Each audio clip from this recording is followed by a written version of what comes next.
Hi everyone. I wanted to start out with mentioning that if you want to do an observation in Vallejo, here is the high school that you can go and observe, and here's 4 dates for you to observe Monday through Thursday, or these 4 dates from 8:30 to 2:05. And just know that you have a 45-minute observation that you need to do with a veteran teacher. And Markel McCain said that he would help you out with that. Courtney Collier said that she would help you out if you wanted to go see a elementary school teacher, veteran teacher working. That program is only open until the 27th of this month, but it's 9 to 3, Monday through Thursday. So between now and next week's Thursday, you can go in there and do an observation there. But just let them know that you will be coming. For the weekly assessment, we are going to have a warm-up where we're going to be discussing our article critiques, and everybody will have 5 minutes, and you'll be in groups of 3 to 4. Actually, we're going to keep that at 3, maybe one group of 4. And then we're going to talk about some of the homework stuff that's gone on.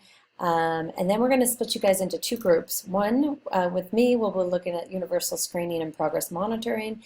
And then the one with Jesse will look at Chapuis's 7 strategies for assessment. Then we will be hopefully having some food, having some of our diverse learner presentations, and then working on a collaboration piece.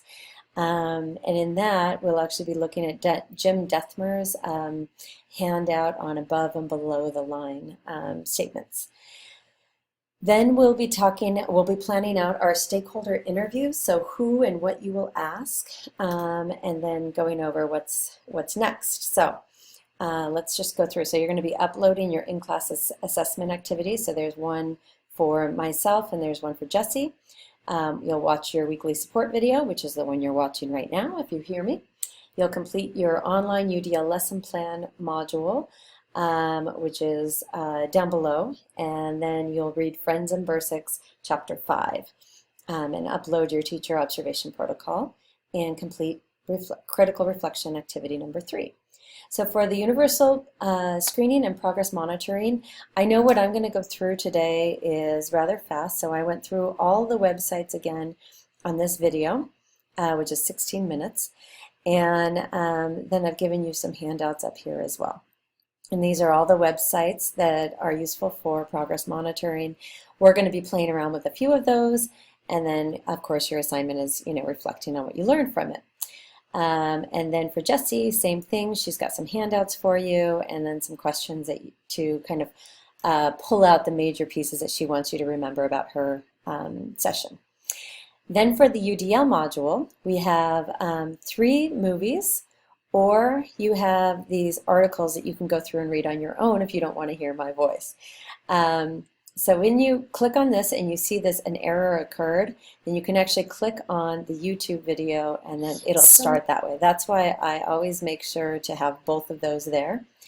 I'm not sure why it's saying an error there. So then for the task stream assignment, it's the disability stakeholder interview. So like I mentioned, in class we're going to create 5 questions as a whole, and then you'll create 2 individual questions based on who you have decided to interview.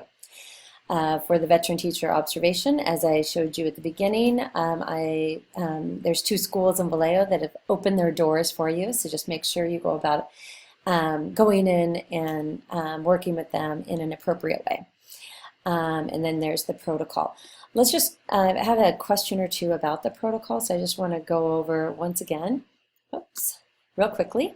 So you're just going to write your name and the date, the veteran teacher's name, and some just information if you can get it, school name and the subject, and then a glow is what are the teacher's strengths in working with all students, and then a grow, what areas of growth have you seen? So this is just what the teacher did right to make sure that she was including all students. This is the area of things that she might be able to improve on. And then a summary of the experience. So what went well, what supports could the teacher use to support all students in the future? How might this change your teaching experience? And a lot of times it's around you becoming more observant about good teaching practices. Here's the critical reflection activity. Once again, you can download this doc and then just type right in. you're going to hear three presenters. So I guess it's groups of, yeah, like I said, 3 to 4 people. And so then the presenter's name, the topic, and 3 takeaways from the research. Remember, they were supposed to highlight 3 to 5 major pieces from their research, so this should be fairly easy. Then the collaboration statement, so you're going to write a collaboration statement, so it's 3 paragraphs, one about how you'll collaborate with other educators, one about how you'll avoid barriers to communication, and one about supporting parents and families. And what I'm looking for in these are, did you use the information from the book and then also use the information from our class? And then the diverse learner presentation, so we're going to have 4. And so you'll write down what type of diverse learners there, and then you will write in about how you can support that student as a teacher.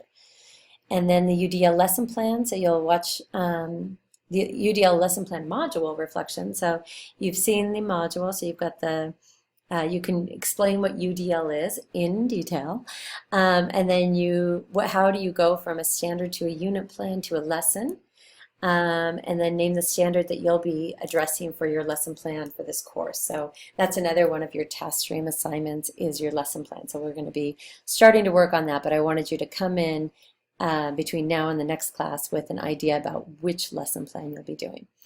Then I want you to critically reflect on your interview with the disability stakeholder and name 2 major ideas that you'll take with you into your teaching practice. And then we want feedback on how we're doing. So how do you feel about our teaching style support and the way we're presenting materials in this course? Is there anything that we can do better to make this more impactful on your teaching? So that brings us through this week. As always, if you have any questions, let me know. Thank you and have a great day.